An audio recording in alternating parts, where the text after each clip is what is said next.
ఎన్నికల సమయంలో చెప్పిన ప్రకారం తమ ప్రభుత్వం అన్ని పథకాలను అమలు చేస్తుందని రాష్ట్ర సాంఘిక సంక్షేమ శాఖ మంత్రి డాక్టర్ డోలా శ్రీ బాల వీరాంజనేయ స్వామి వెల్లడించారు.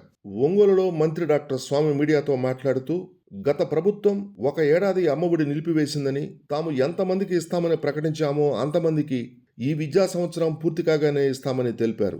జగన్మోహన్ రెడ్డికి సిగ్గు అనేది ఒకటి ఉంటే మాట్లాడటానికి అర్హత ఉంటుందని మంత్రి డాక్టర్ స్వామి ఆగ్రహం వ్యక్తం చేశారు. తమ ప్రభుత్వం ఎవరినీ అక్రమ అరెస్టులు చేయటం లేదని, కక్ష సాధింపు చర్యలకు పాల్పడటం లేదని మంత్రి స్వామి అన్నారు.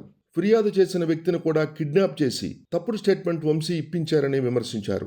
నేరం చేయటమే కాకుండా వ్యవస్థలను కూడా మేనేజ్ చేసే ప్రయత్నం చేశాడని ఆరోపించారు.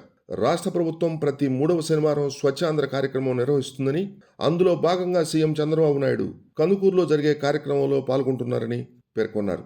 ఇంకా పలు అంశాలపై రాష్ట్ర మంత్రి డాక్టర్ డోలా శ్రీ బాల వీరాంజనేయ స్వామి మీడియాతో వెల్లడించారు. మేము ఎప్పుడు కూడా అక్రమ అరెస్టులు చేయడం లేదు, కక్ష సాధింపులు చేయడం లేదు. మీ అందరూ కూడా మొదట్లోనే చెప్పాను, ఏదైనా ఉంటే పూర్తిగా విచారణలో అది నిజమని నిర్ధారణ చేసుకున్న తర్వాతనే వెళ్తున్నాం. ఈ విధంగా చేస్తే ఇంకా పెట్టాల్సిన వాళ్ళు చాలామంది ఉన్నారు. అక్రమ అరెస్టులు చేసే పని అయితే వాళ్ళు చేసినటువంటి నేర చర్య ఎస్టాబ్లిష్మెంట్ కాకుండా మేము ఎవరిని కూడా అరెస్ట్ చేయలేదు. చేసిన దానికి ఇది ఉంది. మీరు ఒక్కసారి గమనించుకున్నట్టయితే మేము ప్రతిపక్షంలో ఉన్నప్పుడు కూడా ఇతని గురించి మేము మాట్లాడాం, మా నాయకుడు మాట్లాడి మేము కూడా మాట్లాడాం. ఇతని దుశ్చర్యలు ఆ రోజు పార్టీ కార్యాలయం తగలబెట్టడం, వీళ్ళని ఇబ్బందులు పెట్టడం ఇవన్నీ ఉన్నాయి. ఇంత దారుణం అంటే కంప్లైంట్ చేసిన వ్యక్తిని కూడా కిడ్నాప్ చేసి అతని చేత కూడా తప్పుడు వాంగ్మూలం ఇచ్చిన పరిస్థితులు కనిపిస్తూ ఉన్నాయి. ఇది నేర చేయటమే కాకుండా వ్యవస్థలను మేనేజ్ చేశారు. ఇప్పుడు కూడా చేయాలని ప్రయత్నం చేశారు. ఇది ఉన్నాయి కాబట్టే ఈరోజు రిమాండ్ పంపించారు.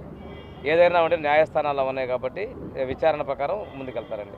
ఒక కేసు ఇచ్చుకోమానండి, చట్ట ప్రకారం ఏదంటే చేస్తారు. మేము ఇప్పుడు చట్టాన్ని చేతుల్లో తీసుకోం. నీకు సిగ్గు అనేది ఒకటి ఉంటే మాట్లాడడానికి అర్హత ఉంటుంది. మేము చేస్తున్నాం, స్కీమ్స్ ఇస్తున్నాము, చెప్పిన పథకాలు మేము ముందుకు వెళ్తున్నాం. మీరు అమ్మఒడిని సంవత్సరం పాటు ఎత్తేసారు. మీరు చెప్పిందే రిజల్ట్ ప్రకారం చూసుకోమని మేము చెప్తున్నాం. విద్యా సంవత్సరం ముగిసిన వెంటనే వచ్చే విద్యా సంవత్సరం మొదలయ్యే లోపల ఎంతమంది పిల్లలకు చెప్పి అంతమంది పిల్లలకి ఇస్తున్నాం. ఆవేశపడద్దు, తొందరపడద్దు. మేము చేయలేకపోతే ఆ రోజు మాట్లాడు. సంవత్సరం కూడా పూర్తి కాకముందే మేము ఆ పథకాన్ని 2వ విద్యా సంవత్సరం అమలు పరుస్తూ ఉన్నాం. గత సంవత్సరంలో ఈ సంవత్సరం జరిగినటువంటి రిజల్ట్ బేస్ చేసుకుని అది ఇస్తున్నాం మేము. అదేవిధంగా మిగతా సంక్షేమ పథకాలు కూడా మేము కొనసాగిస్తున్నాం. ఏదో ఆవేశపడతా ఉన్నాడు, ఏదేదో మాట్లాడారు, గతాన్ని ప్రజలు బుద్ధి చెప్పారు, అయినా కానీ నీ పరిస్థితి మారకపోవడం చాలా దుర్మార్గం. ఈ స్వచ్ఛాంధ్ర కార్యక్రమం ప్రతి నెల 3వ శనివారం తీసుకున్నారు ముఖ్యమంత్రి గారు.